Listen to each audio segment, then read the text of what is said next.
Dear classmates, welcome to the VLSI testing class. This chapter is about testability measure. We have already known basic concept about fault modeling and the fault simulation. Before we enter the chapter of test pattern generation, we will need an important concept, testability. Here is the motivating problem. Suppose you report the fault coverage to your manager, and your manager is not very happy about the number. He asks you which faults are so difficult to detect. So how are we going to find out those difficult faults? Why am I learning this chapter? Testability measure helps us to make smart decisions in ATPG, and it also helps us to design a more testable circuit. Here is a quotation from James Harrington.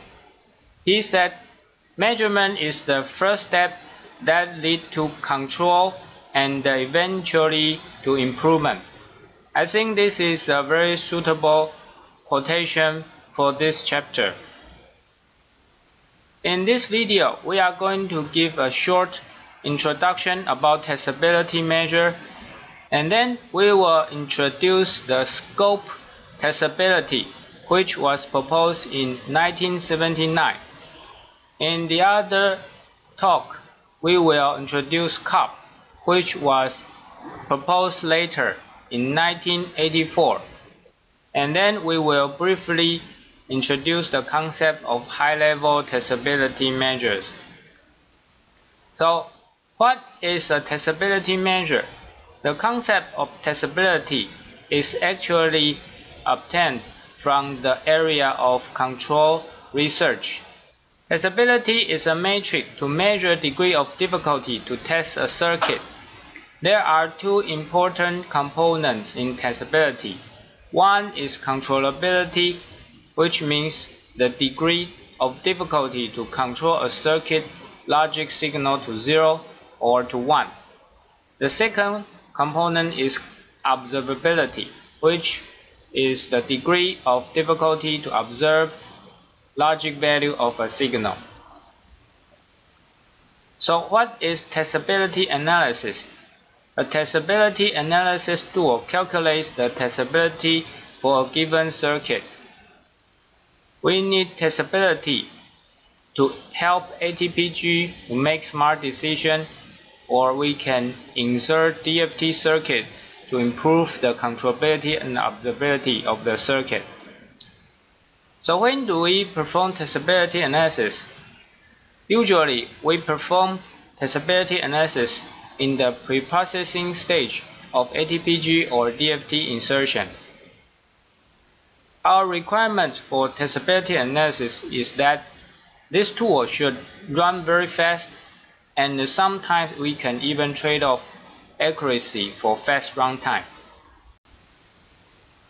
There are several categories of testability analysis. The first category is topology-based analysis, which analyzes only the structure of the circuit. No test vectors are given. For example, scope is topology-based analysis. The second category is probability-based analysis, which uses signal probability to estimate testability. For example, COP or COP is a probability-based analysis. The third category is high-level analysis, which performs testability analysis before circuit synthesis. So for example, RTL level testability analysis belongs to this category. In the fourth category, we also have simulation-based analysis, which apply input patterns and perform simulation. This category is not covered in this lecture. So now we will start with the first testability analysis method, scope. Scope can be divided into combinational and sequential. In this video, we will show the combinational scope first. Scope was proposed in 1979. The full name is Sandia Controllability Observability Analysis Program. Sandia is the name of a research lab. The scope testability computes 6 numbers for each node n. For combinational scope, we have 0 controllability, which is denoted as CC0 of n. CC1 of n is the 1 controllability. CO of n is the observability of node n. Similarly, we have another 3 metrics for sequential circuit. Combinational controllability is denoted as CC0 or CC1, which represents the minimum number of combinational primary input assignments and the logic levels required to control a 0 or 1 on node n. The smaller the number is, the easier it is to control the node. So how do we calculate combinational controllability? First, we assign the CC of primary input to be 1, and we progress from primary input to primary output. We add 1 to account for each logic level. The general rule for gate propagation is like this. If only one input controls the gate output, then the CC of gate output is equal to the minimum of CC of all the gate inputs plus 1, which accounts for the logic level. Case number 2. If all inputs are needed to set the gate output, then the CC of gate output is the summation of CC of gate inputs plus 1, which represents the logic gate itself. And finally, CC of fan-out branches is equal to CC of fan-out stem.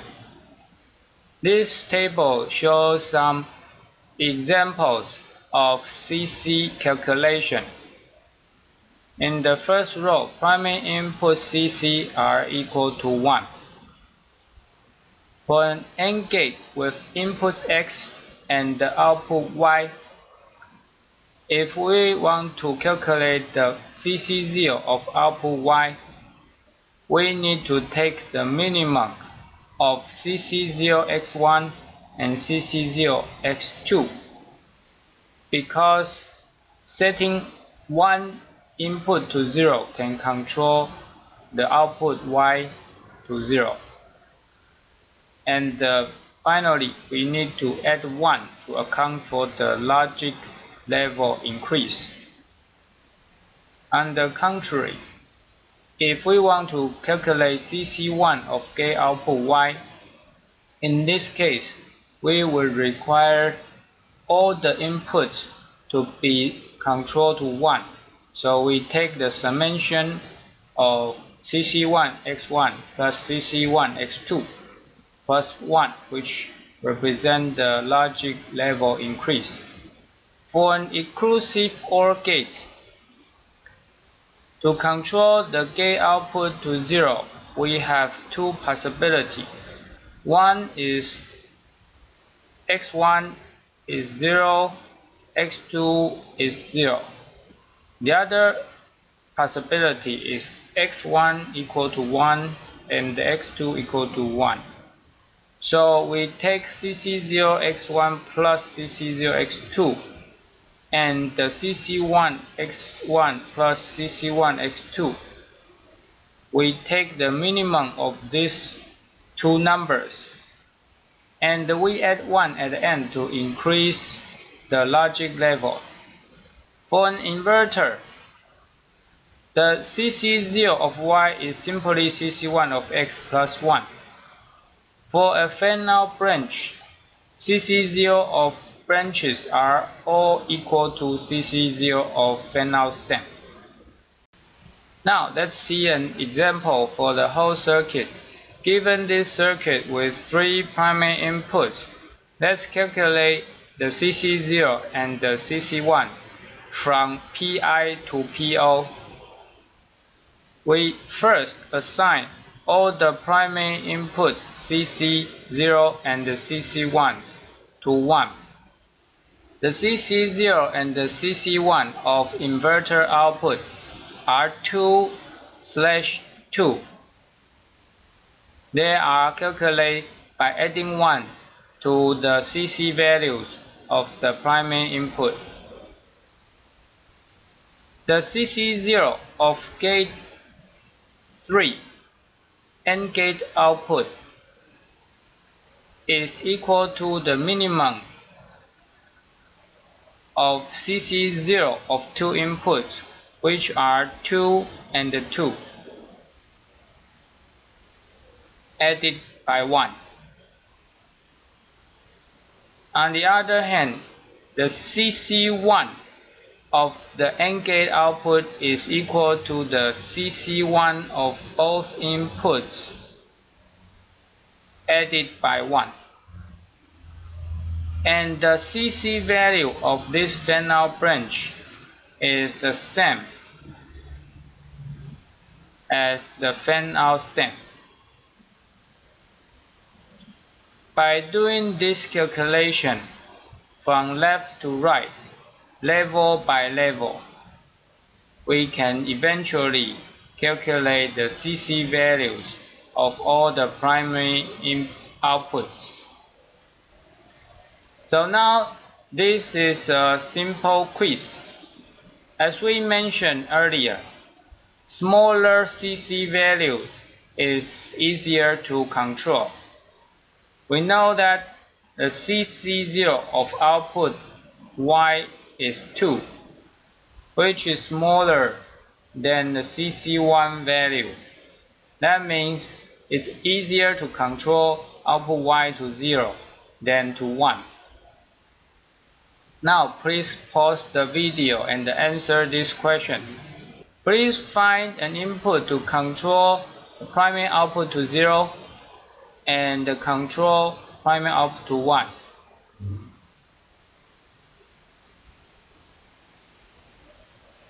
Okay, have you got it? If we want to control output Y to 0, we can simply control input B to 0, which is very simple. However, if we want to control output Y to 1, then we would need 1 for input B, and also we would need 1 here and 1 here, 1 here, so we would need 0 and 0. It is much more difficult to control output Y to 1 than to control output Y to 0. Now that we have combinational controllability, we can move on to combinational observability. CO of node N represents the minimum number of combinational PI assignments and the logic levels required to propagate the logic value on node N to a primary output. Again, the smaller the number is, the easier it is to observe the signal. So how do we calculate the CO values? First of all, the primary output CO values are all set to 0. Please note that this is different from the combinational controllability of CC value of PI, which is equal to 1. Starting from the primary output to the primary input, we add 1 for each level to account for the logic depth. The general rule to propagate the observability from gate output to gate input is that CO of gate input is equal to summation of 3 numbers. First, the combinational observability of gate output. Second, combinational controllability of setting all other input to non-controlling value so that we can observe the gate input. And third, we need to add 1 to account for logic level. So how about fan-out stem? We assume that they are independent, so we can observe the logic value on the fan-out stem as long as we can observe it from any one of the fan-out branch. So we take the minimum of the combinational observability of fan-out branches. Here is a table to show the propagation rule. Starting from the output, CO of primary output is set to 0. For an AND gate, suppose we want to calculate the observability of x1.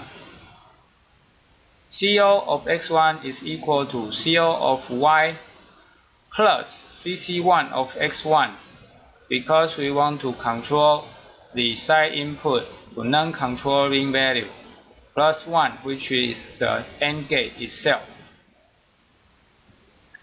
For an inclusive OR gate, if we want to observe the input x1, we need to observe y, and we can either control x1 to 0 or a 1. It does not matter. So we take the minimum of these two. And the plus 1, which is the inclusive OR gate itself. For an inverter, the CO value of input is simply the CO value of output plus 1. For a fan-out stem, the CO value is simply the minimum of CO values of its branches. Now let's see the same circuit example. We already calculated CC0 and the CC1 in our previous slide. Given these CC values, starting from the primary output, we want to calculate the observability from right to left. So, the primary output values are all zeros initially. And then we can calculate the combinational observability of the gate input. This is equal to the output observability, which is 0, plus side input controllability 0, which is 2, plus 1. So we have this number 3. For this fan-out stem, the observability is equal to the minimum of its two branches, which are 3 and 0. So we have 0 here. We can proceed in this way to calculate the other observabilities, and eventually this fan-out stem is equal to the minimum of 6, 2, and 0. So the observability here is 0. And eventually we arrive at the primary input. So this is how we calculate the combinational observability. Now let's back to the motivating problem. To answer your manager's question, we need to calculate the combinational controllability and observability for this circuit. So now please pause the video and fill in this table. Okay, are you ready for the answers? Here are the answers. Please compare your answers with the correct answer and see if there are any difference. In summary, in this video, we have introduced Testability Measure, which is a metric to measure degree of difficulty to test a circuit. It helps ATPG and the DFT insertion. We also introduced the scope, combinational controllability, and observability. At the end of this video, we have a FFT for you. At the beginning of this lecture, we said that testability should be done very quickly. So please analyze the runtime complexity of the scope testability. How much time do we need to calculate CC and CO? Thank you for watching.